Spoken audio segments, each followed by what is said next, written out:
It's not t-shirt time. You know what time I do think it is, Greg? I think it's time for episode 3 of Power Up.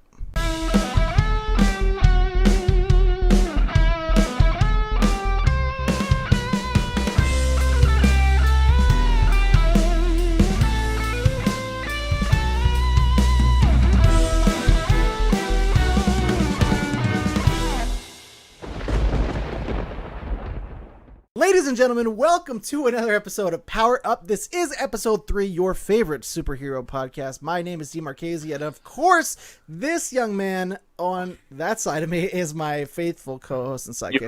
You messed up the point. Greg.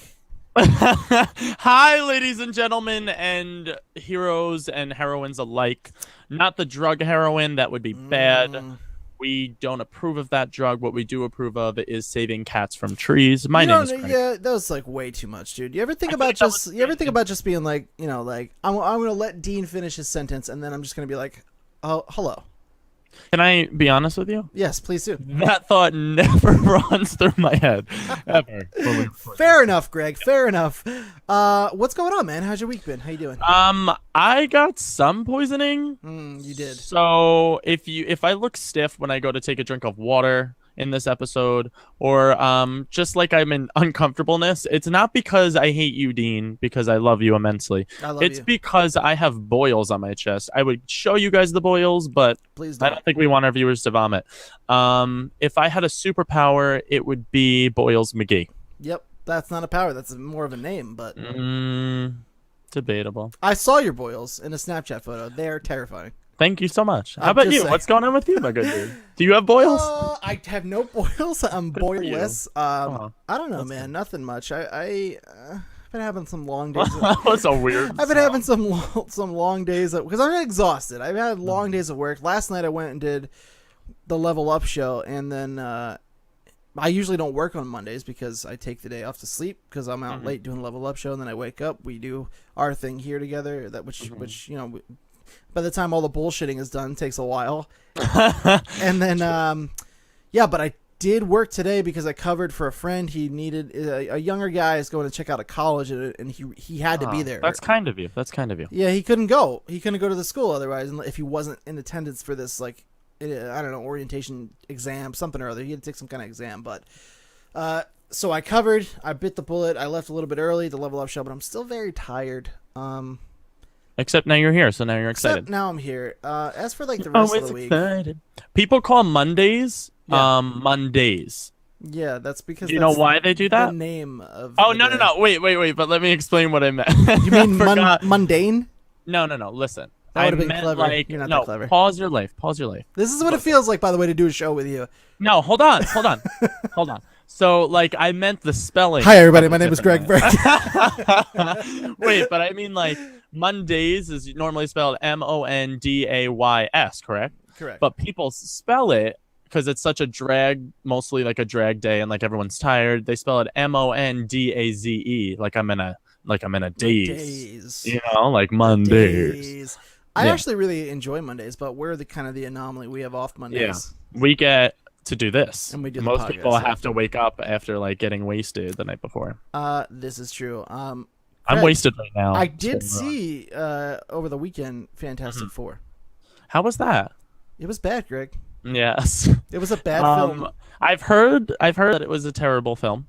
I'll tell you this. It wasn't as bad. I said this on the Level Up show as well. It's not as bad as people want it to be. Okay. It's not. I feel like it was expected to be a fantastic film. See what I did there? But I disagree with that. I don't think anyone expected it to be fantastic except for you. Yeah, I know. I really wanted just it to be honestly. fantastic. I love Kate Mara. I just really love Kate Mara, who plays Invisible. Oh, she was one of the highlights of the film. In fact. Okay, good. So I'm excited. I'm seeing it later this evening. Yeah, we're gonna get into a little bit of a spoiler-free review later on during the topic of the week. Topic of the week. That's what it's called. And Thank you. Yeah, it wasn't as. I feel like people really wanted this thing to be like a shit bomb, like so. Like people love something to hate, you know. Yeah, and they wanted this to be like so like laughably terrible. But the fact of the matter is, it was bad. it had its problems. I think they wanted that from Ant-Man, to be honest with you, but then they Ant-Man did. turned out to be phenomenal. Ant-Man was great. Yeah, I really liked Ant-Man. I enjoyed that. Which, thought by you the would. way, reminder, we have to reorganize. Let's do this right now, really quick.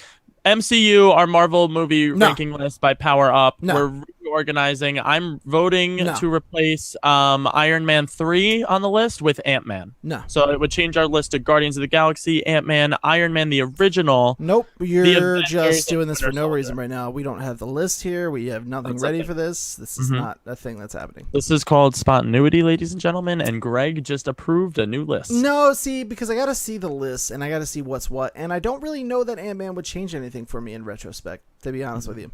We're going to have to set aside some time and reevaluate this list later. Reevaluation. But tell them what our first segment is, Dean. Oh, as always, Greg, That's my favorite one. it's time for some rumors in the Rumor Roundup. It's the rumor roundup, y'all. It's my favorite part. It's just my favorite thing. Oh my god, I hate you and I love your fucking face. It's pretty red right now, so you have to love it. It's Rumor number one. Okay. Is Karen Moy, head of Sony's story department, researching Sergei Kravenov as the main villain for Marvel's Spider-Man reboot, otherwise more popularly known as Kraven the Hunter? Yeah. So essentially, Karen Moy came out and didn't actually say any of this. The only reason why this became a rumor was because her Amazon wish list got leaked on the internet, and this was the comic book that she had just ordered last. What? Yeah. What So this world is where is the this rumor. where like you can't I don't shop like- online? Like, She put this in her cart, and now it's like, oh my god, does that mean the new Spider-Man movie? Like, it's just crazy. Yeah. But do I believe this rumor? Maybe. We've never seen Kraven the Hunter in a Spider-Man movie. It would be cool to not have another retread of Green Goblin, or if they're gonna do Venom, I feel like they'd have to save him as a big villain in a. I'm gonna tell you big what, one. it's a very popular theory going on. Yeah. Do you want it to happen? I don't think it's necessarily 100% true, just because, like I said, it was this woman's Amazon cart Right. that this rumor got started in. Would I like it to be true? Maybe. We've seen Green Goblins on multiple More times. importantly, was it just one book in her Amazon shopping list? Yes, it was. That's a it little was bit his much, origin though. story book. Yeah, yeah, that's what I said. Maybe she just wants to read about Kraven. I mean, it is a little bit suspicious that she is the head of this, Yeah, and she ordered the origin stories. of Sergei Kraven. And she's the head of Sergei. the story department. She's Sony's head of their story development. So I mean, I get it, like maybe, but to answer your this question, is reaching a bit, I think. a little bit, yeah. It's, Yeah. I mean, there's warrant, I guess, but it's yeah, you gotta wait a little bit longer to see what crops up. But to answer your question, hell yeah, dude, I would love to see Kraven the Hunter come to New York City to hunt down the Spider-Man. Like, I feel like that's his. If he was in this, that would be his outlook. It's like, there's a Spider-Man. I gotta get him for my collection. Yeah. I like really that cool too. character. Love I hope Kraven. he's a Russian. I hope he has as well of a Russian accent that you just put on for the ladies and gentlemen listening. Oh, you like that? I'm glad. Thank you. That was pretty good. I like your impressions. You're a good impressionist. Thank you very much. I try. Yeah. I would. Yeah, he's got to be Russian. They got to keep the Russian. I love Kraven. Kraven's actually In Soviet really cool. Russia, Kraven hunts you. That's my That was good in its own right. I'll tell you what. Thank you so much. Thank you so much. So you come down as you'd be a fan of this? I would like to see it, just like I said, because Green Goblin, we've seen, like, that's just the Green Goblin and Venom are the go-to, I feel like, Spider-Man villains. Yeah. Originally, I was kind of vying for Vulture, just because we got a tease of him at the end of the Amazing Spider-Man 2 with Andrew Garfield. Yeah. And I really like that villain a lot. He was one of my favorite villains to fight in the Spider-Man 2 video game, TBT. Throwback Thursdays, if you didn't know what that was. I do. Okay, just making sure. But yeah, I would like to see a new take, especially because it's a new Spider-Man. Give him somebody new. Yeah. Throw out a new villain. I'm with you as much. I hope that one day we do get to see a well done on screen version of Venom, because I do love the rivalry between Spider-Man and Venom. They're almost frenemies, except Venom will kill Spider-Man if he gets a chance. Venom is a psychopath. He's insane. Yeah, I would really like to see that done well. But yeah, Kraven, I think Power Up approves. It's safe to say. Yeah. Power Up approve. So let's see. Maybe, I don't know. We'll keep you guys posted if we hear any more on that. Rumor number 2, which I don't know. It's kind of a rumor. It's kind of a thing Rumor has it. because okay, so the source that I saw this post from was the Hollywood Reporter, a really Well, tell them what the rumor is. really reputable. Also Screen Crush, another reputable source. Oh, that's a good one. So the rumor is the Captain America Civil War teams have been reveled, Greg. So what we are the think- teams, Dean? Do you have the list? So we think. that I they have the list supposedly? right here. Okay. Let's see here. We There's just a want to little bit mention, of- ladies, this isn't our rumor roundup segment because Marvel has neither confirmed nor denied if this is Right, true. we're gonna wait. I didn't want to put this in the news until Marvel, someone at Marvel or help me out. I'm missing the name.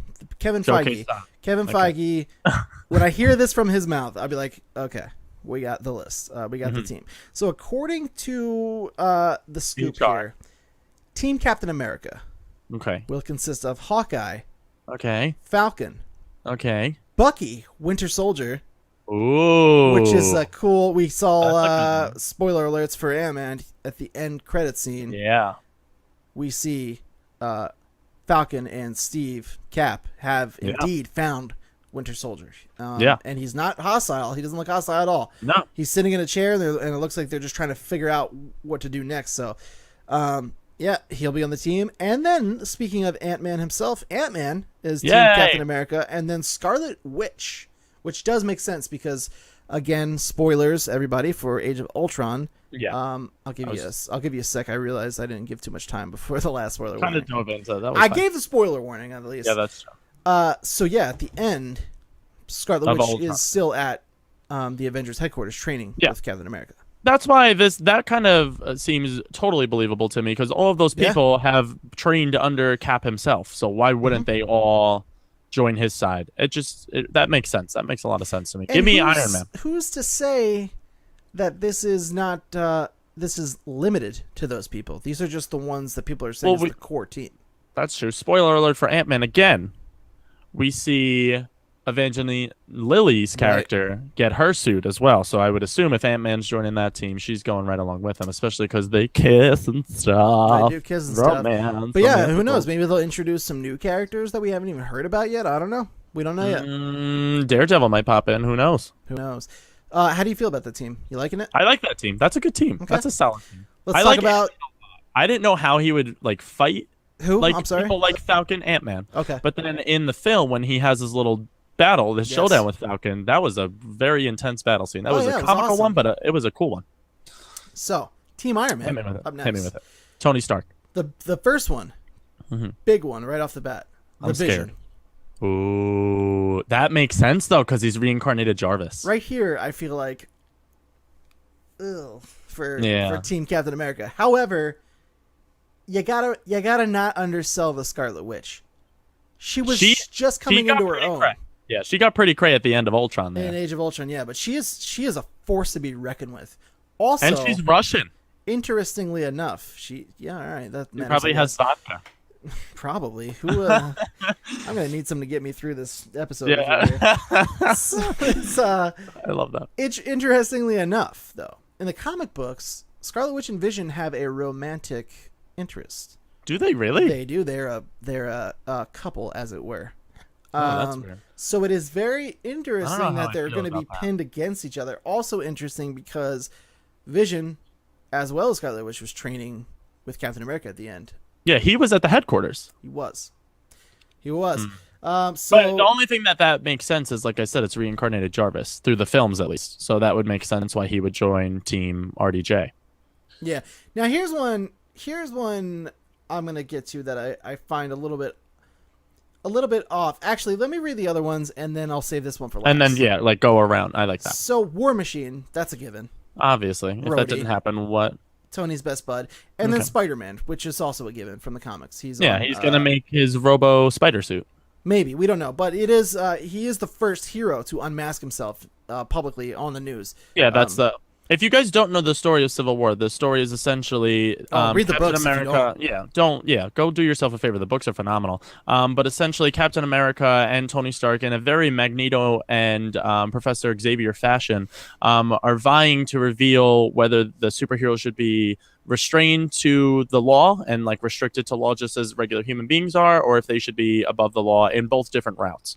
Neither are necessarily wrong. They're just going about it in different ways. And Spider-Man is the first to publicly say there's no secret identities and reveals himself to be Peter Parker. He is. And what is also notable is that Shield, the presence of Shield is obviously absent. But in the comic books, Shield are the ones who implement this registration. They want all the heroes to register and unmask and be registered agents of the government. Now that they're not around, are we going to see maybe a new Shield come? Well, let's not get off topic. 13. We could really probably, and maybe we should probably do a whole topic of the week on rumor roundup, Civil War speculations. You know what I mean? Because I could go all day. But so the final one here, which I don't. This was the one you skipped. Yes. Hit me with it. Black Widow. That's what I was gonna think. Yeah, that's Weird, what I was just gonna say is missing from Cap's team is Black Widow, because ScarJo and Chris Evans like to be teaming up a bit in all his films. She's mainly focused in the Captain America movies. Her backstory and is all fleshed out. Well, just Winter Soldier. She first appeared in Iron Man 2. Yeah, but I'm saying like they dive more into her character, and she just fits more naturally. I feel like with Captain America. Well, here's like, where I'm at on this. Okay. It doesn't make any sense. Right? Because it doesn't. Dean, look at the bottom of our show logo here. Who's next to Captain America? Exactly. And she's like, there's no shield, so it's not like she's doing it because like, I'm a shield agent, so I'm going to go with who's working with shield. Like, they're gone. Yeah. She's so gung-ho about Captain America, and she seems so worried about becoming a monster and being a part of something better. And now like, I don't know, maybe she feels that registering everybody is the way to get order, and I don't know, like, I don't know. That's the one complaint I have with this rumor. That's the one thing that doesn't make it sound true for me, because I don't see her turning on Cap anytime soon. And maybe there'll be some kind of fallout. But you did say, wait, no, that still doesn't make sense. Oh, wait, but we don't know if Hulk is involved in any way. Maybe Hulk goes over to Tony Stark's Hulk's side. not involved.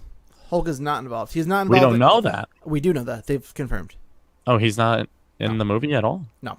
He went into spoilers again. This is going to get a little spoilery here, guys. He goes into outer space at the end of Age of Ultron. They confirmed that.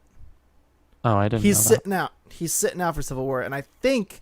Oh, wait. Yeah, no, you're 100% right. I think this is all coming back to me now. Yep. Thor is also sitting out. Which is true to comics. Because Thor's dealing with all Thor's dealing with all his crap, too. He's on his planet. Leading up to Infinity Gauntlet. Right? Yeah. Or Infinity Wars, I'm sorry. Agreed. This all came back to me, guys. So this is really strange, though. I don't know. I like the teams, but the Black Widow thing has got me thinking, you know? I don't know how this is going to happen. If I had to say this rumor was true, I would disagree with it. I would replace Black Widow with Daredevil, give Charlie Cox some movie screen time, and then put Black Widow maybe in the middle of this conflict. No, maybe Daredevil is on Captain America's team. In the comic books, yeah, and just in general, like lore and the games and everything. He's a defender. Yeah, with Jessica Jones and Luke Cage and all that. Yeah. So I don't know. I'm opposite you. I do believe this. I think these are the teams. I think we're gonna have to see something. Maybe it's gonna be. Dude. Winter Soldier. The clip after Ant-Man that we talked about with Winter Soldier. With Bucky. She went through this whole thing, the Soviet slug in her stomach from Winter Soldier. And now Steve is working so hard to bring Winter Soldier back to life with him. So maybe she's like, nah, I'm not down with this. I'm not about this bass, no treble. And then Tony Stark's like, hey. Now we're getting somewhere, Greg. Yeah. Now we're cooking with gas here. Look at us. We just made a revelation on our show. I believe it. I think that's it. But you guys let us know in the comments below what you think about these teams. About that. If you believe in these rumors, if you like the teams, I don't know. We don't know. It's not confirmed in my eyes or Greg's eyes yet. We gotta wait and see. And it's not confirmed by Joe Quesada. He's not confirmed by Joe Quesada. He's the head of all things fun at Marvel. He's the head of all quesadillas at Marvel. I want quesadillas now. All right, moving on to the news. Let's talk about it, Greg. News is happening. Do we do that every time? Probably not. Okay. Number one on the docket, German actor Falk Heitschnell, who you may know from White House Down, has been cast as Hawkman. What show is this? This is DC's Legends of Tomorrow. DC's Legends of Tomorrow. So we have a Hawkman. That's pretty cool. Casper, which we kind of thought was coming because Hawk Girl, if has already been cast. She's been teased. She's been shown in the trailer. I did not. I did not think for it was the coming. show. I didn't really know. My knowledge of Legends of Tomorrow is very limited and. Well, do you know the intentionally so. origins of Hawkman? No. Hawkman and Hawk Girl used to be saviors back in their time. They are entombed in Egypt and then reincarnated to come to life. But Hawkman is originally reincarnated first, and then he reincarnates Hawk Girl to come back to life and help him. Do they So use it didn't make sense to have Hawk Girl without time Hawkman. machine? That's what I'm saying, and we all saw at the end of Flash what happened. I don't care about Hawkman personally. I also don't care about Legends of Tomorrow. I know you're excited about it, yeah? I'm stoked for Legends of Tomorrow. That's especially weird. because we get White Canary too, which I don't that know gives what me. just happened to our show. Everything just collapsed. We're good. We're back. I blacked out. Yeah, you did. Because I was so excited. We also got Casper Crump as Vandal Savage in that show. We did get Casper Crump. We did. Also in Legend of Tomorrow, both of these characters are set to appear in crossover episodes of Arrow and the Flash before they appear in Legends of Tomorrow. That's I'm smart. more excited for the crossovers. That's smart on their part in because Arrow and the Flash are established. You know and what as I mean? we know, I like very much Arrow and the Flash. And speaking of the Flash in time, he's probably going to be the one to go back and reincarnate Hawkman, probably without even knowing so, because Grant Gustin's the big jokester. I'm very excited about this. Kenyon, I don't think that's how you pronounce it. Lonsdale. I'm going to go Kenyon. Kenyon Lonsdale of the Divergent series with Shailene Woodley. I did not see that. That seemed like not my alley. You would love it. I think you're really misreading me as a person and as a film goer in general. Okay. Wait, but tell them what happened to him. I will tell you what happened. He was cast as Wally West on The Flash. What? Which is cool for numerous reasons. Questions on this. Hit me. Typically, Wally plays or is in the Flash universe the nephew of Iris. Yeah. So how does that work? Because Kenyon is, if we're saying his name like that, is the same age. I think he's actually a year older than the actress that plays Iris West in the show. Let me tell you how that happens, Greg. As we know, these speedsters can now manipulate time. Time travel. As we also know, Wally West is the Flash in some universe. Yes. So, I'm thinking he's going to be a speedster. I'm thinking he's going to have traveled through time to help somebody out. Okay. I like this. I just like that Wally West is going to be in Season 2. Season 1 killed it. I like that he exists. I want him to be a Flash. I want him to team up with our Flash. The quote that came along with this casting was Greg Kingsburg, who is the executive producer on the show, said that he, as soon as he saw Kenyon Lonsdale, said that just as they just saw Grant Gustin, they both knew immediately that they had the heart and courage to provide for a superhero. So that sounds exciting. So it does sound exciting, doesn't it? I combined enticing and exciting. I created explain enticing. yourself to me. I like what you do because you're you. Truth booth. Moving on to number 2, Stan Lee, who has no business really weighing in on such things, weighs in on Batman vs Superman. Saying, what did he tell the kids? Said, Joel, if you would let me, fucking read I'm it. angry about this one, Dean. Let me get through it and we'll discuss it. He weighs in on Batman vs Superman, saying, "quote, oh, Superman. He's indestructible. Superman. That's how you say Superman. He can do anything. And Batman relies on a few weapons. If this is real, a fight between Superman and Batman, there's no way you'd bet on Batman." Now, before you get all up in That was his quote. Before you get all up in a bundle over there, Greg, this is a man who's very old at this point. All right? He's very old. I will break his kneecaps and put him in a wheelchair. Whoa. Listen. You don't talk about Stan the Man like that on this show. You do not bet against Batman ever. I bet you $7 billion that Batman vs Superman ends with Batman winning I need you to do me a big and favor resolving and the hold on for a conflict. second. All right? I don't have $7 billion. I need you to grab that tone you're taking and take it down like 8 notches. I'm gonna click it because click. We're gonna need to show some real generalismo respect for Stan the Manly. I love Stan Lee. But, like, you don't do DC, and you don't know Batman, apparently, if you're betting on Superman. No, but he has created numerous superheroes that have been around for generations. He didn't create Batman, Dino! Who cares? Batman's the best superhero in the world. That's why I care. Well, Craig, that's why you don't know anything, because Batman's not a superhero. He's just a hero. He's a superhero. He has no superpowers. He's a superhero. No, he's just a hero. That's weird because he can stand the world's #1 Batman fan. He can stand alongside Superman and Wonder Woman. That makes him a superhero. Because he's a hero. He's not super would imply there's something supernatural about him. There's not. Well, what do you consider Green Lantern? A superhero because he has a supernatural ring. No, but that's not his superpower. It's a gadget that he uses. Batman can use supernatural gadgets. The ring is his power. Batman has kryptonite and infested gloves that he uses to beat up Superman. Is he a superhero now? We're not going to get off. You didn't. Mic drop. You didn't. But we're going to go along because we have an entire show to do here. You just I'm not going to go into your dumb folly of an argument right now. It's not. No. Oh God. We're really about to do this right now. We're going to.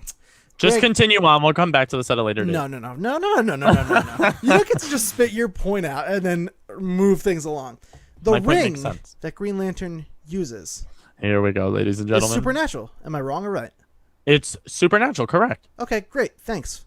Moving on. What's Green Lantern without the ring is what? He's Hal Jordan. Okay, a human being, making him what? A hero? Here's the thing.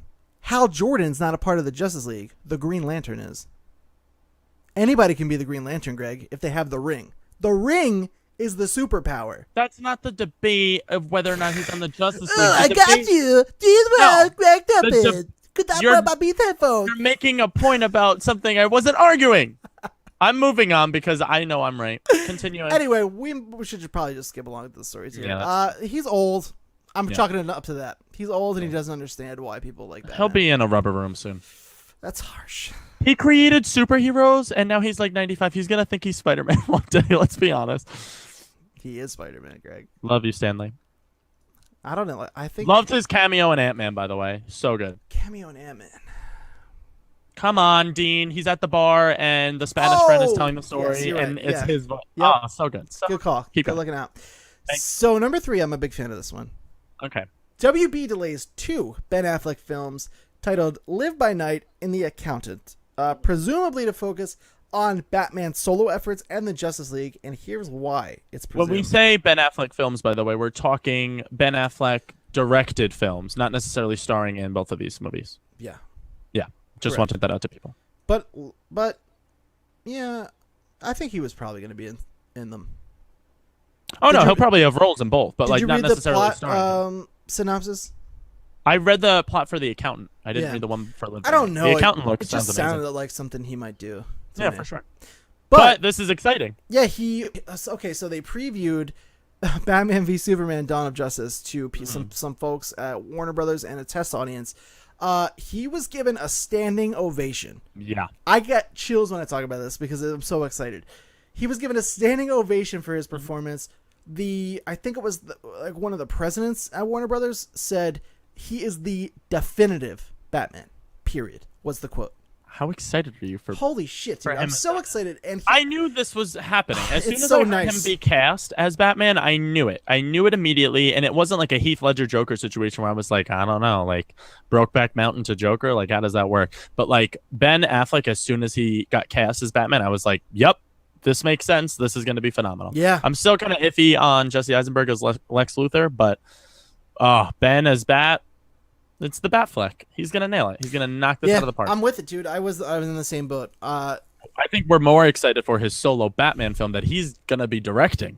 I think that's. I'm not. I wouldn't say more excited. I'm definitely fucking excited to see him beat the shit out of Superman.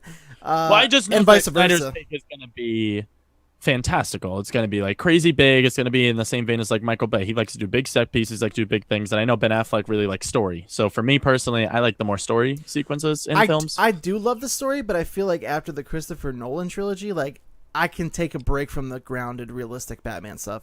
I want to see some crazy, like some poison ivy vines in the city, like crazy over the top shit. You know what I mean? Like I'm ready for some of that in the theaters. Yeah, I would like that. But yeah, this is great, dude. I'm very, very excited. I too was one of the defenders for Ben Affleck when he was cast. Yeah, it's gonna be great. I'm really excited. He's gonna be phenomenal. I can't wait for Batman vs Superman later this year, ladies and gents. Yes, indeed. Yes, indeed. Is it this year? No, it's 2016. This is Batman vs Superman.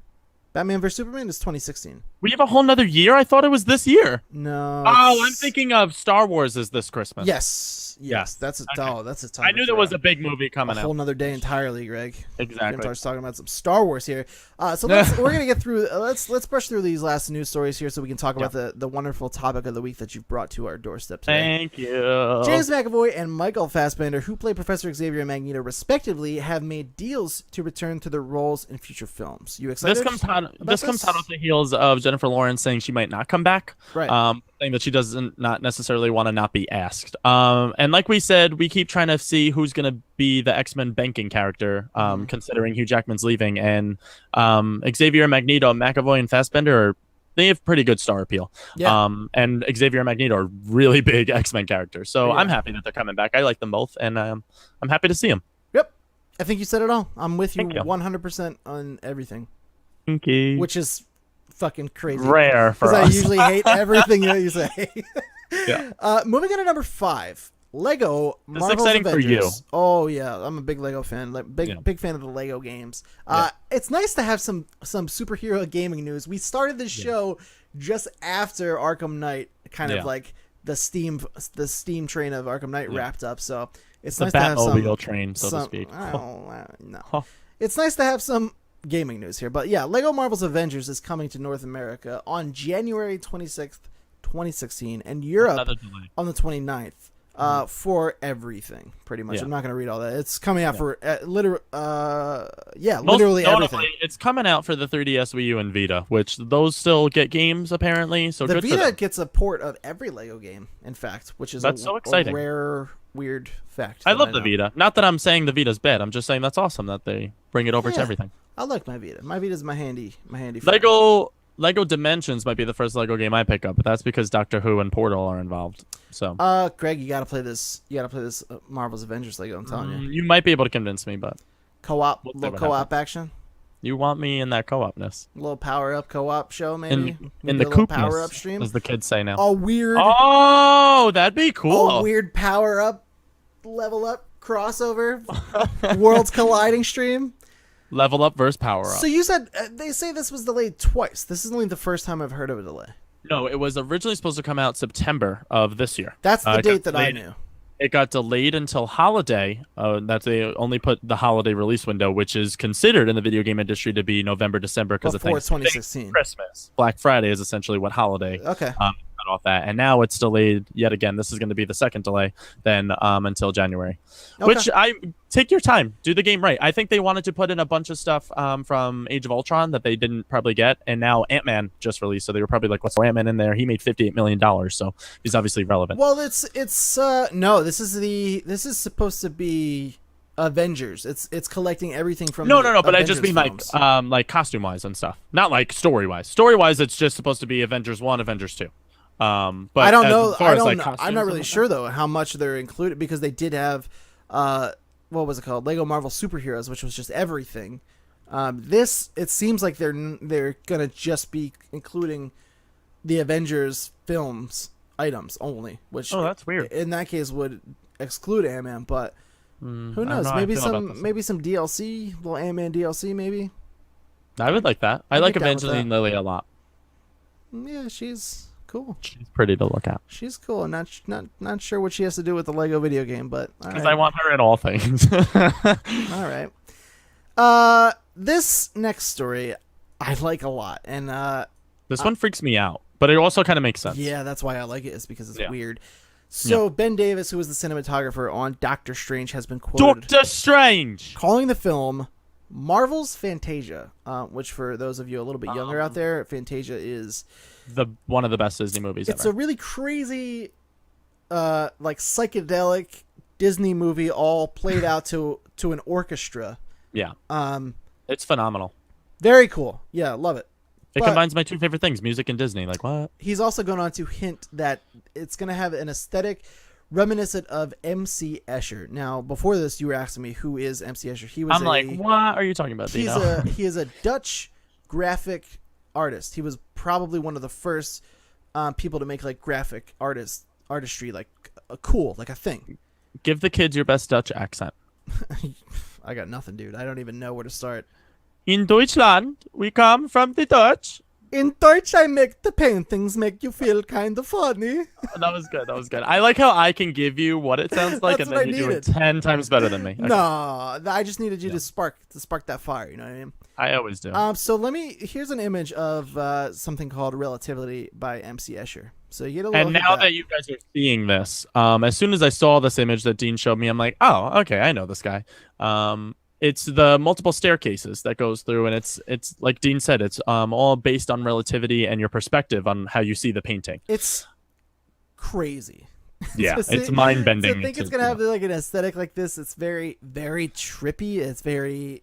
But that makes sense for it's- Doctor Strange, so I'm kind of excited that this is what 100%. he's comparing it to. I feel like this is gonna be kind of the way he sees the world, like the way he travels through Yeah. time portals. You know what I mean? Yeah. Like I think this is kind of what is gonna be his little realm where he Yeah. where he. There's moves no from place to place. definitive up, down, left, or right to him, which is No. cool. It's just time. Time is a tool for him, which is really cool. Needless to say, I didn't know how I felt about all these little one-off movies that they have planned out for Phase 2, but I enjoyed the hell out of Ant-Man. So, like, give me some Doctor Strange. I'm ready for it. That was the end of Phase 2. This is Phase 3 now. We're Oh, done, we're officially done Phase 2. That's what I mean. Okay. It's like gotcha. I was excited for I wasn't Gotcha. necessarily excited for Phase 2, but now that we're going into Phase 3 and I saw Ant-Man, I'm like, yeah, hit it to the beat. Doctor Strange is kind of the unknown at this point, but Yeah, that everything he said about it right there has got me on board, dude. yeah, I'm sold. Doctor Strange. Two more I hope he's news British. stories to go. He is British, kind of. Yeah, that's what I thought. I'm just hoping that they keep that. Benedict want him to be Cumberbatch British. is playing Yeah. him. And he's British. One of my favorite British actors. Benedict Cucumber. Okay. That's how I felt about that. Number 7 on the Doctor. I'm going with it on the Doctor. You are wasted, sir. Phil Lord and Chris Miller, who I did not even know were directing the Spider-Man reboot, which is the Yeah. best kind of news. They are the directors exciting. of 21 Jump Street, 22 Jump Street, the Lego movie. Yeah. Funny guys. Wait, you didn't know this until today? I did not. Well, not today. I pulled the story a while ago, but Oh, okay. when I pulled Yeah. the story, I did not know that they were doing the reboot. I'm so excited. Yeah. They're gonna nail this. So they teased the Spider-Man reboot, and here's a couple of quotes from them.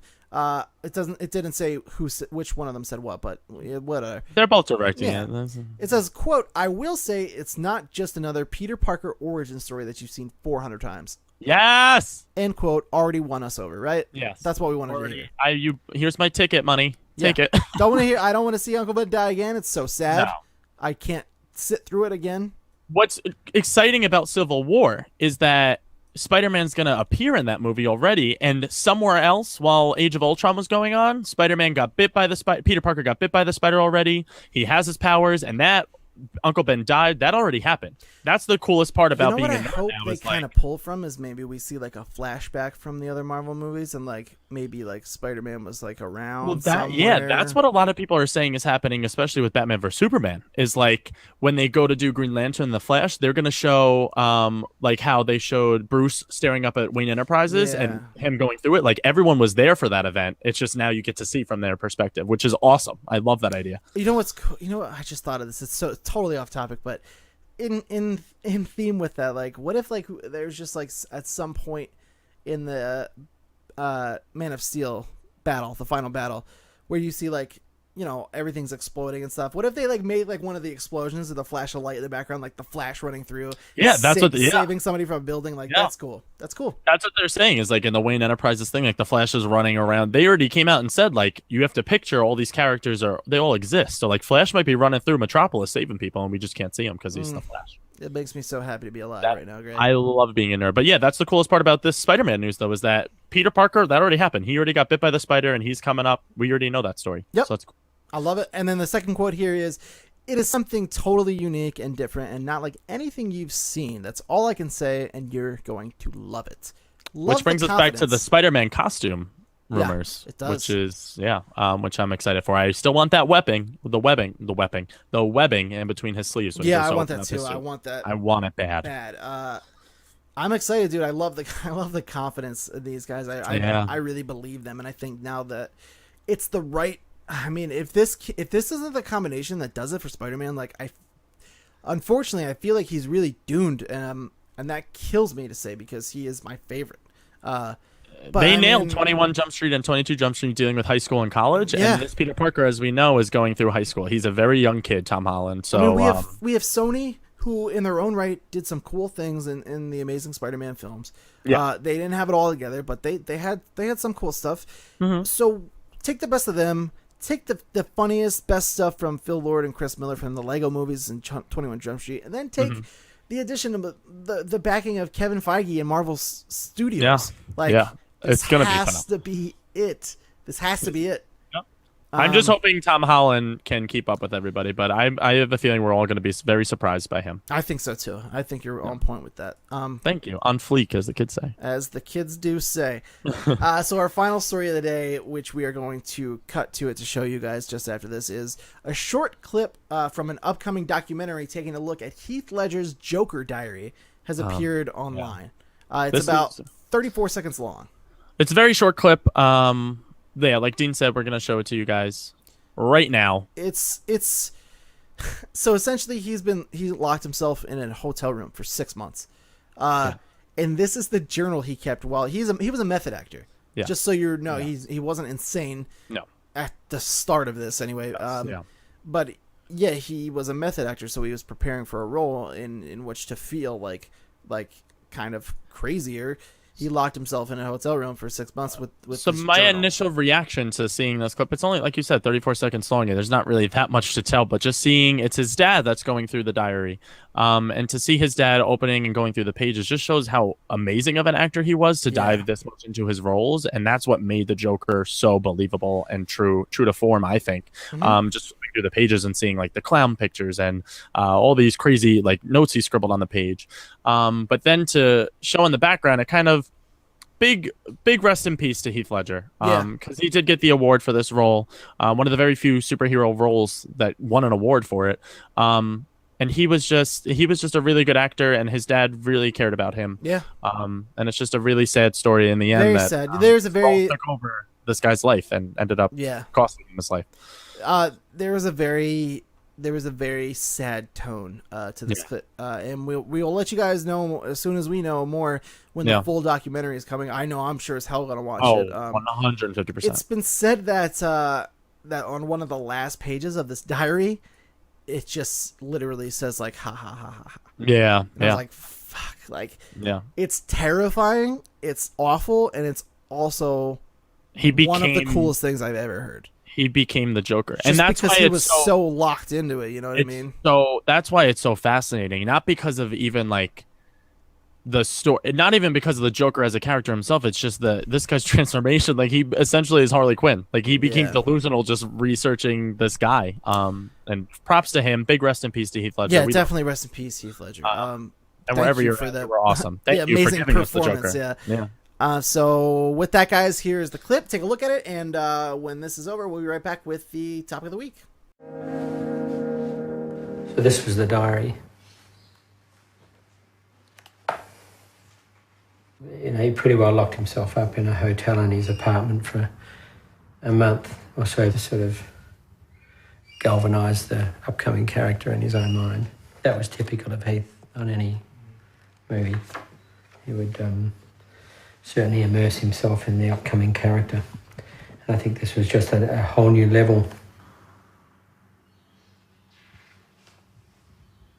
The hospital room one was kind of intriguing because his sister Kate used to dress him up in a nurse's outfit.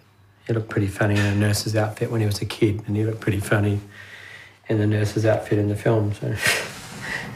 All right, so there's a look at the clip from the upcoming documentary of Heath Ledger and his Joker diary. Like we said, we'll let you guys know as soon as that's... Yeah, it's going to be awesome. For the audio listeners, obviously nothing happened. Yeah. So you're good. But if you want to check out the clip, you can check out our show on our YouTube channel, youtube.com/levelupshow, level spelled LVL. Nailed it, sir. Moving on. Are you ready? Topic of the week. Take it away. The topic of the week. Power up. So with the recent Fantastic Four, we were discussing it earlier in the show, the reboot has released and it is not getting praise. So I decided to dive into this topic this week with the studios that are producing these films, Okay. be it Sony, Fox, Marvel, and how they meddle into the director's visions. And how they meddle. So to start this sucker off, we'll start off with the Fantastic Four reboot. The director, Josh Trank, tweeted out, this was 2 days ago now. This is the tweet itself. Quote, "A year ago, I had a fantastic version of this. Fantastic. And it would have received great reviews. You'll probably never see it. That's the reality, though," to end his quote. The tweet was then quickly deleted, not before being screen grabbed by every single teenage boy researching him and why this movie sucked on the internet. So we got to see the tweet. It's now been passed around everywhere. And what do we think about this in general? Do we think he had this amazing vision for this movie, or do we think it just tanked because, like, what is Fantastic Four? I think, well, full disclosure, before Yes. we get into this, Yeah. I'm not a big Fantastic Four fan. I find them to be very boring characters. Not, you know what? That's not fair. I don't find them to be very boring characters individually. I think the whole group family thing, I think it's very cheesy. I think it does not play well for this where comics are today. Yeah. I think back in the day, this would have been a cool thing. It probably was. It's very comic booky. It's not so much graphic novel. Exactly. I think we can agree on. So with that, I don't know, man. I mean, I loved Chronicle. Josh Trank directed Chronicle. I believe he wrote Chronicle, some of it, maybe. He co-wrote it with somebody else. Yeah, I don't know who the person was. He was a big co-wrote part of it. He was like the creator. Yeah. Loved Chronicle. So I Yeah. do believe that he probably had a good vision with this film. And I do believe some things, had they taken a little bit different of a turn, could have been good. Now, with this in mind, I did actually just today listen to Kevin Smith's podcast, Fat Man on Batman. Yes. Love his podcast. Interviewing. There was like a 4-part interview with Josh Trank. Really? And the most recent one I was listening to today is he it's like selling this movie hard. He was like, yeah, and I just totally was able to see my vision through, you know? And this is like all about science, and this is like my take on things, blah, blah, blah. And he was like totally owning it. Yeah. So like I feel like now he's kind of full of shit. And that's what I was going to come out and tell you, too, is like before leading up to this movie and everything, he was originally saying that Marvel was giving him total creative reign and freedom on this film. And now he's coming out and saying that they meddled with his stuff. And more recently, we've been getting a lot of this. Was it Marvel he's claiming, or Fox? Yes. No, Marvel. Marvel. Yes. And Marvel, we just recently found out too, we talked about it, I think, last episode or our first episode, had a hand in claiming the title Night Nurse away from the Daredevil executive producers, and not being able to declare Rosario Dawson's character Night Nurse. She had to become Claire from the Punisher series. Which they had a hand in, though. Like, Fantastic Four is not their baby at this point. Yeah. So I don't see why they would care. So essentially, what I wanted to ask you, I have yet to see the film. Okay. I just wanted to go over with you just some quick bullet points, a quick review by Dean, and just to see what you liked, what you didn't like. Okay, cool. Yeah, I'll give you a spoiler. Everyone, you're good. I'm not going to spoil anything. I mean, I'm going to talk. I won't about let the him. film. I'm still here, guys. I'm seeing it tonight. So right. Spoils it, I will shut down this show. I am going to talk. I'm going to talk about some of the plot points. It's not. Yeah, I'm not going to spoil anything, but. Yeah.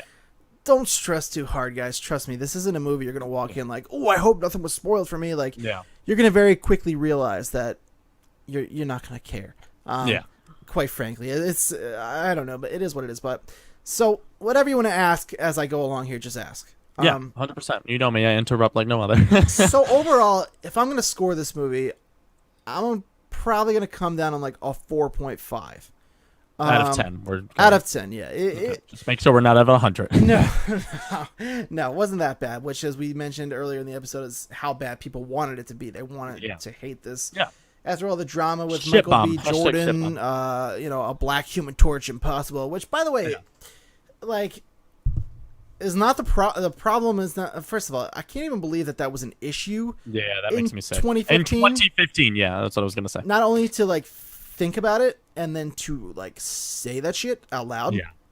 You should be ashamed of yourself if were one of them. But yeah, I will say Michael B. Jordan was a problem. He wasn't funny. and I know he's capable of being funny because Yeah, he was that's one his of the role before highlights all this. Yeah. in Chronicle, which is what got him this role was Yeah. his performance in Chronicle. So he just was. It was very forced. There was a lot of poor me sibling stuff. My dad prefers my sister. Blah blah blah. Yeah. I wasn't going for Human Torch at all. He was a real miss. Miles Teller. He had parts where I was like, great, I buy this He guy plays as Mr. Reed. Fantastic in the film. Everybody. He does. He plays Just so you Reed know. Richards, Mr. Fantastic, and he starts off doing pretty well, and then he just kind of blows it after a while. I don't know what happens, dude. He just like there are points in the movie where he's narrating what they're doing. It's sad. How did this happen? I saw it with a friend of mine, and I looked over and I was like, did this really happen? And it did. He was like, there's like an energy surge of some kind, and he's like, guys, there's an energy surge over there. He was like, I think the energy surge is coming from there. We should check it out. What? And I'm like, Jesus God, dude, this is it's like almost you feel embarrassed to watch. Yeah. Yeah. The Thing, which was one of my big Concerns going in. Yeah. awesome. I loved him. I knew you were gonna. Everyone was down on him, but I knew he was great, gonna be dude. good. The guy who the actor is phenomenal. He's from a bunch Jamie of other Bell, stuff. Yeah, I believe is yep. his name. Yep. Great job to him. He was awesome. I loved him as the character. I loved And him now- as the motion capture. Give me my girl. How'd my girl do? Kate Mara. Oh well, one more thing. The CGI on the thing in the yeah. trailers didn't look great. Totally fine in the movie. Yeah. that's Some of what the other special effects, however, could have definitely used polish. Yeah. Kate Mara, awesome. Probably Yes! my favorite part of the whole movie. She's just so good. I knew First she of was all- gonna crush this. She was great. She killed it. The whole maternal figure of Susan Storm to all of these guys. Even her father. She was the motherly figure to everybody. Yeah. She was great. She was really, really killed it. I loved everything she brought to this. And it's a shame because like it was finally an invisible woman like I could get down with. Like Jessica Yeah. Alba was like Yeah. she was like they made her out to be the typical girl, and like Mm-hmm. this version of Invisible Woman, she's putting up force fields. She's flying. Yes! She's flying in this movie. That's just what I want in my life. It was great. It was right off the page. I was like, man, Doctor Doom. Now I want to talk about Yes. in it. Almost He's not. Yeah. He's not almost in the movie. non-existent, and when Yeah. he's there, he's terrifying. That's so he was a highlight for the short amount. he was Really, in. really a shame that they underutilized him. Yeah, the character design I was a little bit like back and forth on. Some I don't know. Some parts of him look kind of weird. Sometimes he kind of looked like rest in peace Robin Williams, but he kind of looked like Robin Williams Really? robot form in the movie Bicentennial Man. What? Are you familiar with yeah, this one? I am very familiar. With it. How did that happen? I don't know. I got some weird vibes of that, but So is Doctor Doom in this film? Is he more CGI, or do they make him no, like no, the no. old He's not- Fantastic Four with the mask and the hood and stuff? I don't Like, you want to remember how he looked in the? Yeah, original? I remember how he looked. He looked. It's like a mix. It's a suit with CGI post effects. Okay. It's not like Victor Von Doom with the mask, the helmet he Okay. takes on and off. It's not like that. Okay. Cool. And that's all I'll say. I don't want to ruin that part for you yeah. because Okay. there is it will lead to reveal. other things. But yeah, man, he was really scary. He was cool. I loved him. And the actor who played him, he often plays a villain. I should have researched these names before I do something like this, but he was he's a villain in lots of stuff. He was actually I want to say Kobe. He played the evil gorilla. What? Where are we going with Played this? off of Caesar in Rise of the Planet of the Apes. He did the mocap for him. Yeah, you know what I'm talking about? And Yeah, the he also voiceover played works? Smeagol and stuff. Yeah. No, not Andy Serkis. Opposite Andy Serkis in those films. Oh. You know what I'm talking about? Oh, I'm thinking of the wrong ape. I'm gonna look him up. We're gonna get back to that. Okay, that's. So overall, I'm like Andy Serkis. I know. yeah, the movie was it left a lot to be desired. It was And you very said short. it was short, but the only highlight of it was like the last 10 to 15 minutes. It was short, and it felt like I was in that theater for days, Greg. Yeah. It was like maybe an hour and a half. Yeah, the running time that they post on the theater websites and whatnot is an hour and 47 minutes, which is a very short superhero film. Yeah, when you factor in like the previews and this and that, it's like it winds up being about an hour and a half. Yeah. So like I don't That's know. crazy. It felt like it went on way too long. But yeah, check it out for yourself, man. I Yeah, mean, I'm seeing it tonight, and then I'll give you guys my impression on the next episode yeah, of Power Up. But yeah, we'll revisit it for sure. But Dean wasn't excited going into this movie, so now I'm very nervous because now seeing all these reviews, I was stoked for this movie. I really love Kate Mara. I really love the young actors in this film. They've been kind of my generation who I've been growing up with and all these like rom-coms and stuff. I go to the movies every Tuesday, so I've been seeing. I'm sorry, Dawn bunch of the of Planet of the Apes. Rise of the Planet of the Apes was the first one. I'd never know the Planet of the Apes movies. Let's be Dawn of real. the Planet of the Apes was the sequel, and this James man's Franco was in name- those. Like what? He was in the first one. Yeah. Yeah. Toby Cabell Okay. plays Doctor Doom. Okay. We like him. I like him a lot. Yeah, good Okay, actor. cool. We like him. But yeah, as Greg was saying, I had tempered expectations. Yeah. But I remain objective with this kind of stuff. I want all of them to be good, Yeah. obviously, because this is my passion. I love this stuff. But Especially because we're getting talks now of this fantastic forecast coming over and crossing over with the X-Men universe with the younger cast that's now going to be rebooted into X-Men yeah, I don't think Apocalypse. that's gonna happen. We'll see what happens. If Marvel's going to take over, if Fox is going to be like, here's the keys, guys. Sorry, we didn't let you drive in the first place. Kind of like what they're doing now with Spider-Man. But I just wanted to bring up some other movies that this happened to, and then we saw the franchise demolished, and that was going to be my ending question. But we'll go down the list here. If you guys come into a time portal with me, come into my TARDIS, for those of you that watch Doctor Who. Sony, a long time ago, has... You always get in. I have puppies and Wi-Fi and candy. Come on, kids. You're Come a on. scary man, Greg.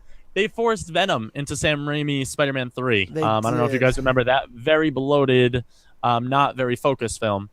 Sam Raimi originally wanted to just focus on Sandman as his main villain, and then Harry dealing with the transformation of becoming New Goblin, considering his dad had passed away, and then Venom being forced in there. We didn't get a live-action Venom like I think either of us wanted, No. unfortunately.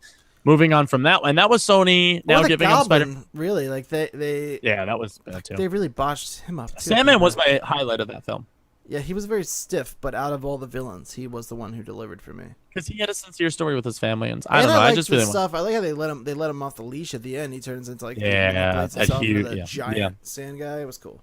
Yeah, that's awesome. So after that franchise was then demolished, we got Sony trying their hand in The Amazing Spider-Man with Andrew Garfield. That got then demolished, and now we're going on to Tom Holland with Marvel now taking over. So we'll see if they end up becoming a studio meddler themselves. Next up on this list, we have Bryan Singer, guys. Another time portal to a bad time in our lives. X-Men 3, The Last Stand. And Sony, once again...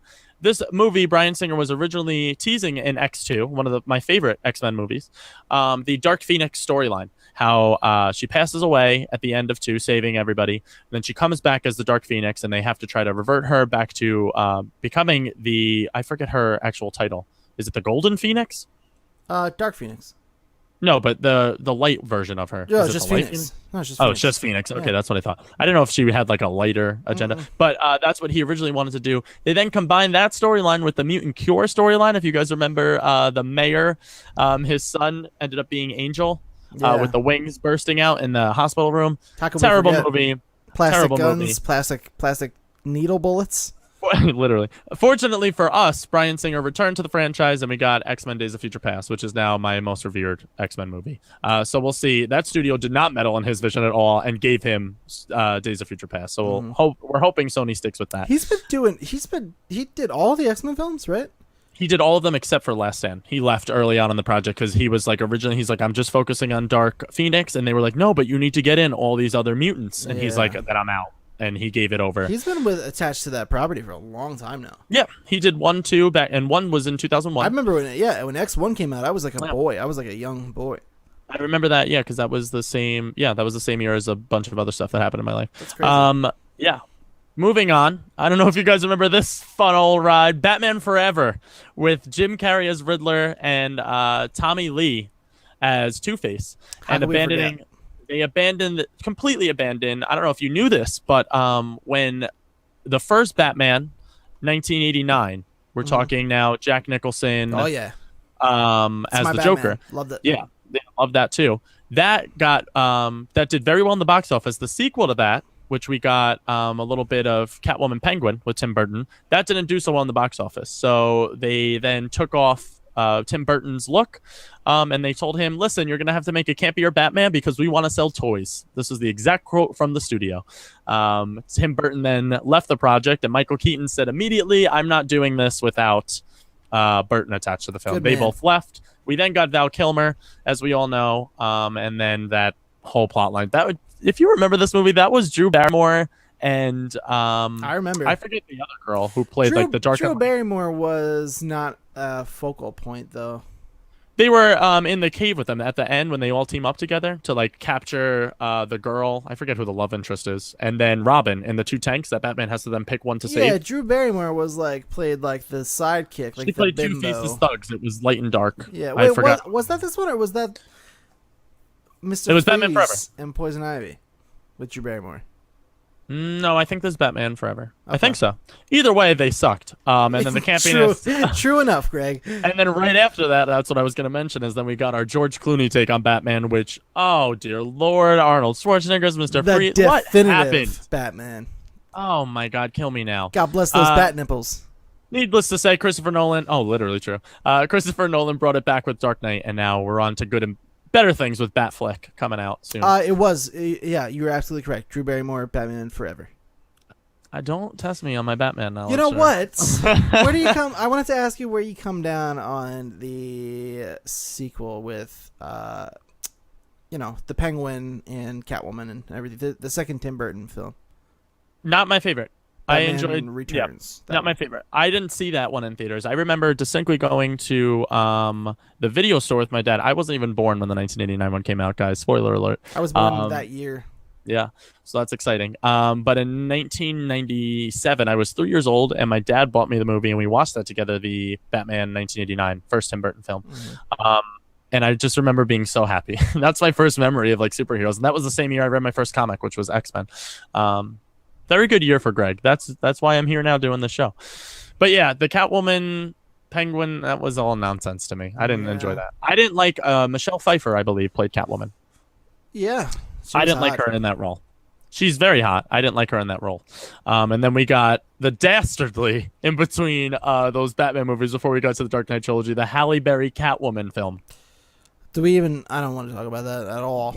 And now we're moving on. Iron Man 2, notably the first Marvel movie on this list. Yeah. Marvel was rushing Jon Favreau so much so that he didn't return to direct Iron Man 3.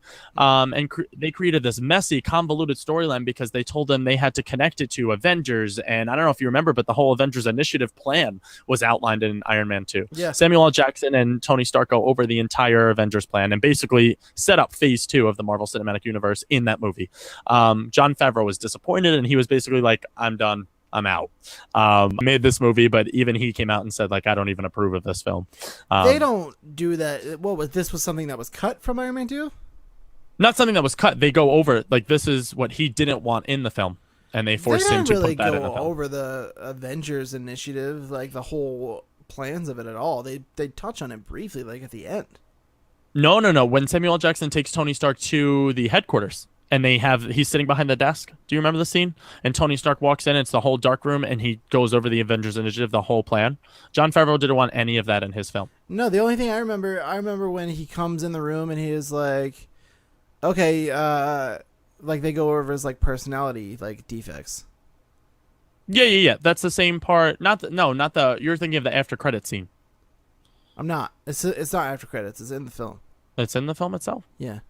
We have to watch Iron Man 2. But I did know that Jon Favreau didn't approve of any of the Avengers being in Iron Man 2. He wanted it to be a Tony Stark story that then got convoluted and bloated. We then saw he left the project.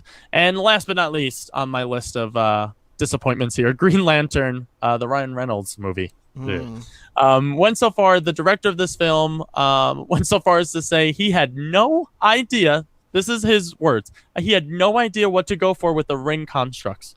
Because they told him when giving him the property, it's totally up to interpretation and your imagination. And he said, I have no idea what I'm doing. See, now, I don't feel bad for him. Right?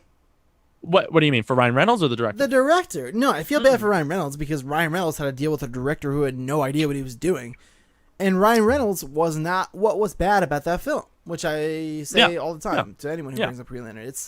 He was Yeah, good. Blake Lively was also not bad about that film. Love that. I could live her, take her later. She's Be whatever, careful dude. with what you say. Blake Lively is I'm phenomenal. just saying, she's not great. Come on, she might be great to look. She as far as Watch an The actress Age goes, of Adeline and then come talk to me.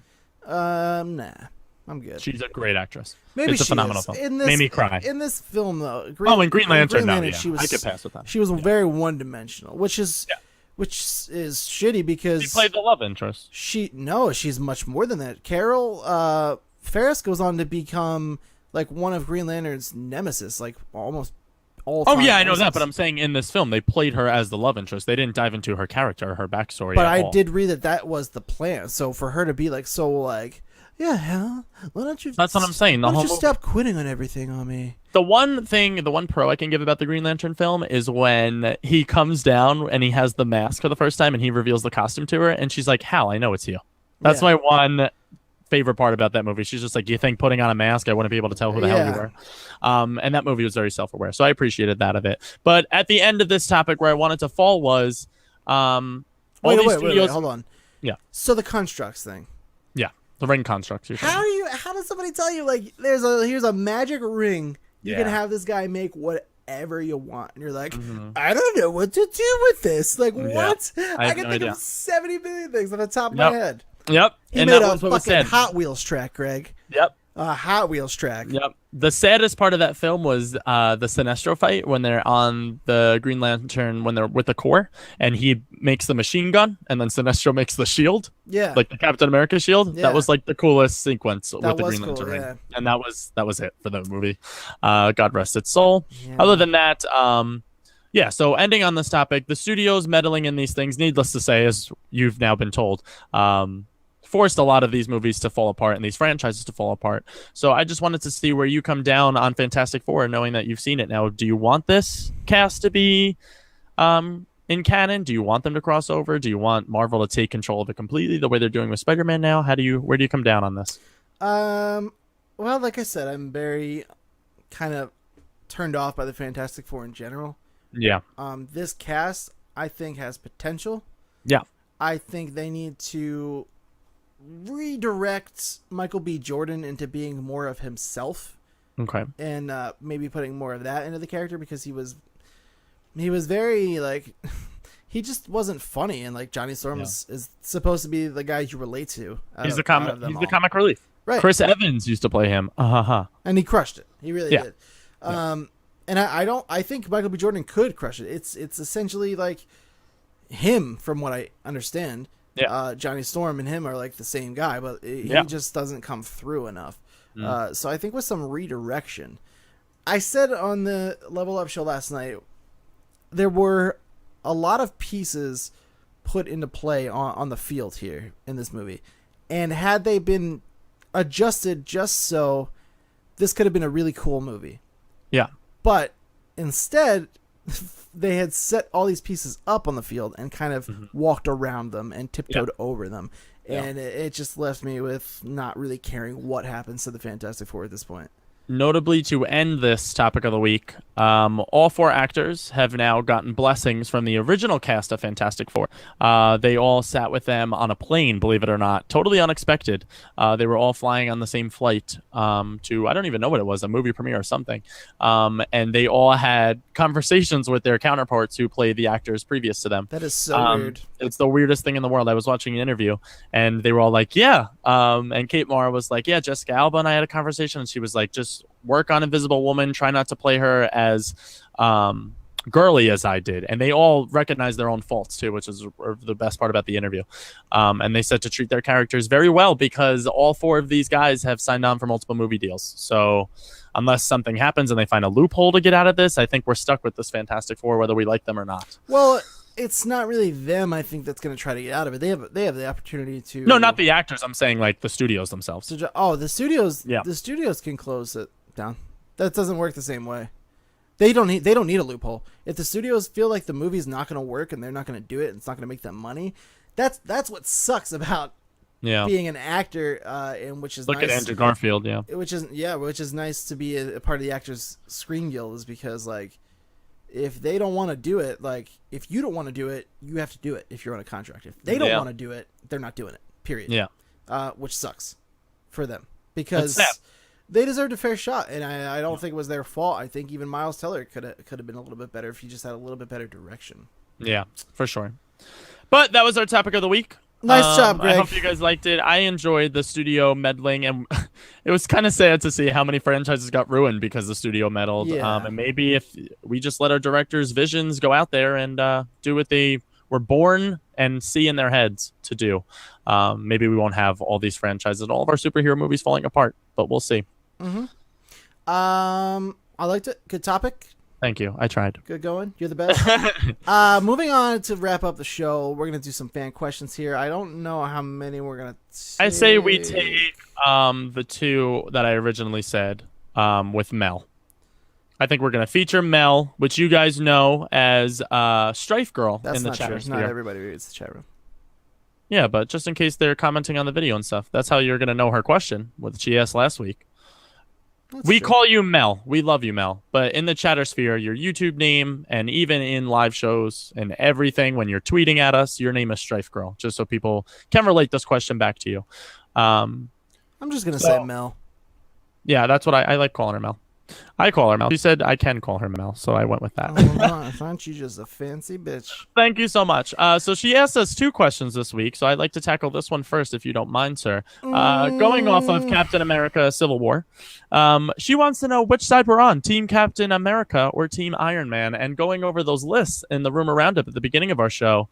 If that's the teams we're picking from, I say those are the teams that we can pick from in this scenario. Whose team are you on, Dean, and why? Captain America's, no question. Yeah, I was just gonna say the same thing. He just has a better team, totally. I just like Captain America better as a leader. I think he was born to lead everything. When people argue about who should lead the Avengers, I picture Captain America. Yeah. He's easily the better leader. He easily has the better head on his shoulders out of him and Iron Man. And I believe for what he stands for in the Civil War. I don't think just because that these people were born with these abilities or these things have happened to them, that necessarily means that they owe anyone anything, and that they need to be registered and owned by the government and government agents. Like, no, that doesn't sit well with me. I'm 100%, and I love Iron Man, but I'm 100% with Captain America. Yeah. But needless to say, we're both on Team Captain America. Mel, let us know. You never told us whose team you were on. So let us know. And everybody else in the chatter sphere, in the comments below this. Second part of the question, why do these movies not stick with the original versions of the comics, Greg? Or is she missing something here? She's in reference to, obviously, the Avengers movies, the just superhero Iron movies Man, in general. In general here. I think what we need to point out here, Mel, is especially because, like we said, Daredevil plays a big part in Civil War. We don't even know if he's confirmed yet to be in this movie, but in the books themselves, they need to take what they have established. So they kind of try to fill that void with the characters and the properties that they already have out there. And when they take the comic books, what they do essentially is they take, for example, Jarvis becoming the Vision and everything. That necessarily didn't go down the same way. Tony Stark and Bruce Banner weren't the ones who created the Ultron program in the books, but having those two minds, having those two characters on screen that we've seen in other movies before, it just made sense for that scenario. So not necessarily are they, I want to say, tampering with. They're not tampering with anything. The storyline's still there. They're still giving us the same stories that we love and we read. They're just finagling it a little bit to fit the mold that they've already established. I think it's also to keep people on their toes. They don't want to like a lot of the stuff is fan service, and they don't want people coming in here. Like me, I have this to reference our episode 1 topic. I have this stigma with me where people are always like, "Does he die? What happens?" Because they know I've read this stuff, and I'm like, watch the movie." And also, like, I want to watch the movie because hopefully they change things, and I don't know the answers to these questions. So I think they do it for that because a lot of these fans have read all this stuff, and they want to surprise and have the hardcore fans have like something to look forward to as well. It adds definitely to shock value. We've seen that on Gotham, which not necessarily is based on specific comic book storylines, but at the end of season 1, they kill off a major character who has never been killed off in the Batman universe, which was crazy. And even like Iron Man 3, the big Mandarin twist of Iron Man 3 was very divisive, but they did that for people like us. Yeah, that know Um, everything about which that is stuff. a bitch because people like us were the ones who backlashed real hard at them for it. But great question, Mel. Hopefully we answered. Let us know in the comments below your own answers. And we have time for one more question, and we will take it from the comments this time from Super Diabetic 1961, going in theme with the Civil War questions. Do we think Captain America will die at the end of Civil War as he does in the comics? Which is kind of true and kind of not. Yeah, because okay, so to establish what happens to him, do you want to give them the basis, the backstory of what happens to Captain America? Just so they're on the same levels. Yeah, spoilers for Civil War. Spoilers for Civil War is a comment. I don't know. We don't know what's going to happen in the movies. Yeah, we don't. It could be different. Who knows? Guys, we don't have the scripts on Power Up, just so you know. God damn, I wish, but... Yeah, same. So in the comic books, he turns himself in. I forget who, but Captain America looks around and he realizes, like, this is not his deal. This is not what he wanted. This is not what's supposed to be happening. Heroes are dying. Innocent people are dying because there's just, like, these juggernaut beings fighting. In the bloodshed between him and Iron Man, essentially, is just it's like a wake-up call for him. Yeah. So he kind of looks around and he's like... And I think Iron Man delivers some kind of line like, look, is this what you want? Blah blah blah, and like you're wrong, Steve, and blah blah blah. And I think Steve is essentially like, yeah, you know what? You're right. I am wrong. And then Iron Man's kind of like, wait, what the fuck?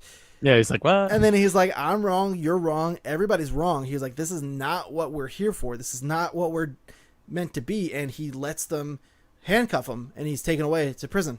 Yep. And that's really the end of the main Civil War series now. Mm-hmm.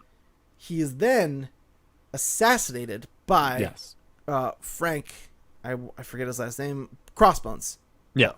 Who we've seen in Winter Soldier. Yes. He's an established character, so this is totally a possibility of something that could happen. As well as we've seen him in full Crossbones costume this time. Right at the end, after the fight with Falcon in the building collapses. We see him in the hospital at the end, so he's alive. Yeah.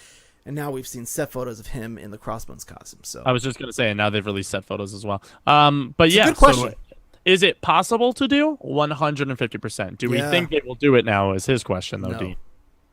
Yes and no. Not in this. You have to think too. Robert Downey Jr. is also, isn't he coming out of being Iron Man? He's already said like he's done after. What was the deal he made up with them? He's signed on through Infinity Wars. Oh, but and up so until is then, Chris Evans, which is why I don't think so. Yeah, and so what their deal is, their contractual agreement now. They both have another solo film and then Infinity Wars, I believe. No, Robert Downey Jr. does not have another solo film. Robert Downey Jr. has the Infinity Wars part 1 and 2. Oh, that's the end of his contract. Those are the deals, yeah, those two. And then Chris Evans, I think, has 3 movies left on his deal, including Civil War as his 3rd Captain America film. Okay. The cameo in Thor: The Dark World did not count. He did that just for fun. Oh, that's cool. They've gone on and said that publicly, yeah.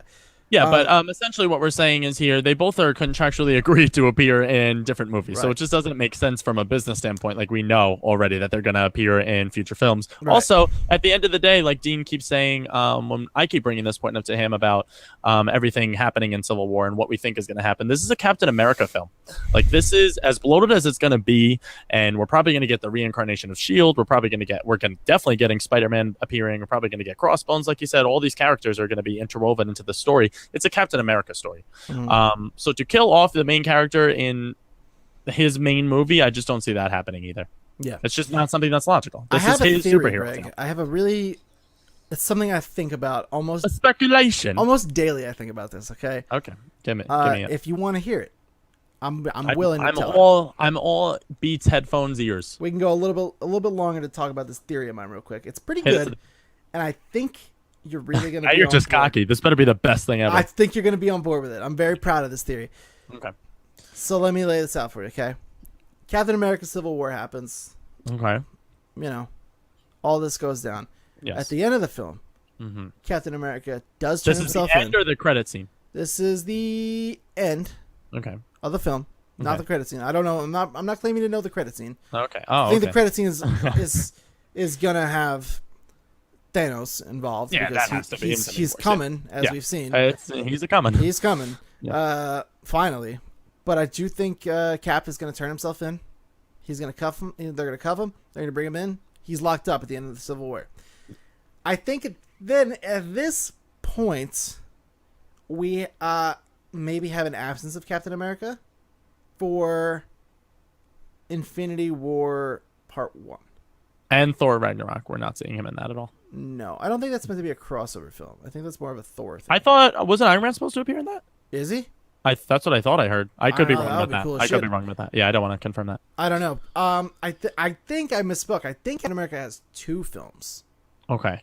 left. I could be wrong. Okay. But so I think he's going to sit out Infinity War 1. I think Thanos is going to show up. They're going to fight with the Iron Man-led, newly formed Avengers. Okay. Things aren't going to go well. Obviously not. And then I think they're going to be like, yo, we're going to die. We need someone who knows war strategy. We need a leader. And then I think Infinity Wars Part 1 ends. They show up. They're like, Cap, one more time. Avengers, everybody, assembled. Let's go. We're doing it.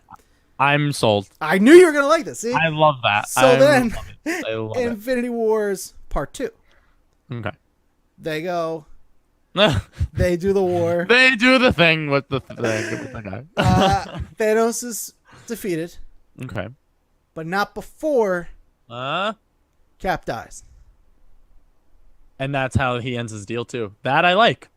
This way, we end the whole thing. The phase 1, 2, and 3. That's the end of an era. They're gonna set up other stuff, but they're gonna stay away from these Iron Man, Cap, Thor. All these deals are ending, so they're gonna stay away. They're not gonna be in any kind of a hurry. They have the young kids coming up now. Marvel is now Black X-Men. Panther. Marvel is Spider-Man, Black Panther, Doctor Strange. They have their whole new slew of people coming. And I think they're not going to be in any kind of a hurry to recast these guys who have made these roles.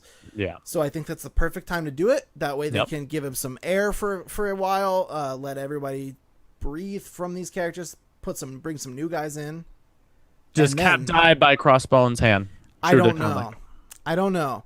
I don't think so, because I think that's what everyone expects. Yeah, that's what I was agreeing with. I think he's going to die in a mishap with the other members of the Avengers, and I think something bad is going to go wrong. Something's going to happen. That's what I want to think. But I'm sold on your theory. I like your theory. And I then think after this, perhaps in the end credits sequence, setting up all other future phases to come later, we will see either Falcon or Bucky take over the role as the new Captain America. I'd like to see Bucky, as they both have in the comics. Yeah, I'd like to see Bucky. Yeah, me too. Just because that's his best bro. That's like you taking over my Nightwing mantle when I pass. Yeah, well, if that would be if me. I was Batman, you would be the one to take. I wouldn't be like, let me demote myself to Nightwing. I'm like, hold on. Oh, well, that was rude. Come on, Batman to Nightwing. We're gonna pretend like that's not a demotion. Nightwing's pretty cool. He's not Batman, dude. He's not Batman. You would take the Batman. You would be Batman. I would become. Yeah, I'd take the cape and cowl. I'd be Batman Beyond. I'd be your Terry McGinnis. We'll say that. I'll accept that. Yeah, I'll accept that. Okay. That's my theory. I like that theory. I agree with your theory, and I hope we answer your question. Super Diabetic 1961. I'm glad you remember that, because I did not remember that. I did that from memory. I'm not even reading anything. Good That was awesome. Man, but of course, you guys, just like Mel did, Strife, aka Strife Girl, and just like Super Diabetic 1961, you can email all of your feedback, questions, comments, concerns to our own email address that we own, guys. PowerUp@thelevelupnetwork.com. Spelled exactly as it sounds. We will answer your questions right here on an episode of Power Up. We sure will. And that does it for episode 3 of Power Up. Gregory, thank you so much for joining me today. Thank you for your beautiful topic of the week. Thank you for dealing with my boils. Thank you for dealing with my topic. Thank you for giving us the best theory that I've heard to date so far. I'm glad you liked it. I like that a lot. I would have felt real stupid if I went through all that trouble, and then you were like, fuck you. And then I was just like, that's the dumbest thing ever. No, I'm sold on that. I like that I'm glad you like it. Join us every Saturday morning, probably at 10 a.m. unless they get some hiccups. Look for it around 10 a.m. Eastern time for a new episode on youtube.com/The Level Up Show, level spelled LVL, and subscribe to the Level Up Network on iTunes, because I'm proud to say we do have audio versions of the episodes, and they sound very good. I checked them out. They sound great. We sound crystal clear. We do sound pretty crystal clear, and you guys, you can also get the Level Up Shows podcast, Level Up Direct. You can get all of this stuff in audio form now by subscribing to us on iTunes or whatever podcast app you Listen use. to us in your car. Yeah, you can listen to us on the go.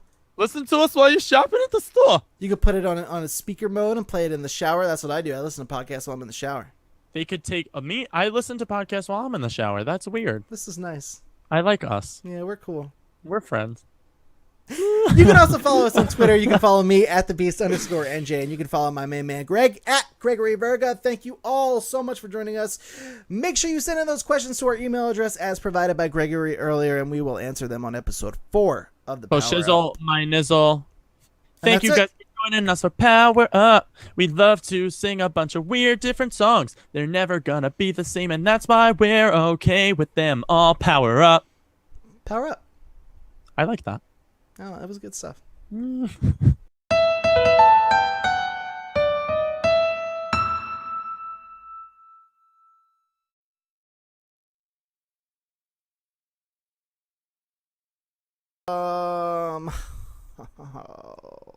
God. Well. What's wrong with you? Well. I like your shirt. You have a nice shirt. Oh, thanks. I got this at Kohl's, 2 for $20. Like Applebee's? Okay, sure. Have you never been to Applebee's? I have been to Applebee's, but They do a 2 for $20 deal, Dean. Listen to this. Okay. You get one appetizer. okay. If you pick the salad appetizer, they split the salad for you and whoever you're going with.